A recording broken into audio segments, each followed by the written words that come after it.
Alright, so how do I export my video from Clipchamp now that I'm done? Well, it's real easy. You go to your project, you open whichever project it is you're working on, and then you click on Export Video.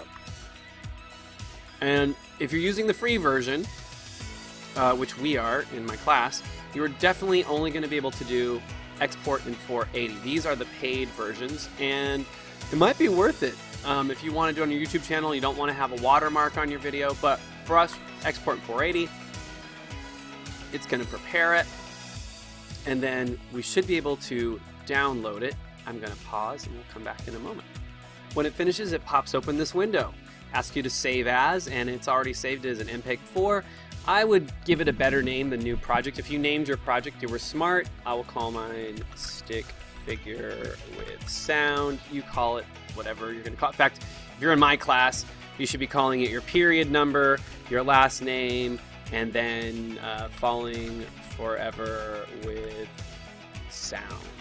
Okay, and then I'm going to save it into my H drive. You will save it to your desktop or your H, wherever you want to save it is fine. If you're in my class, save it to your H drive. Boom.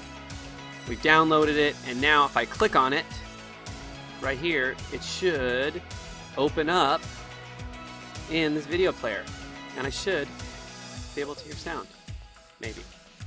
Oh, I didn't really have a whole lot of sounds in this one, so that's why you're not hearing them. There you go. There's the sound. There's the screen that everyone remembers. Okay, so anyway, there you go. There's how you export. Hope that's helpful. Have a great day.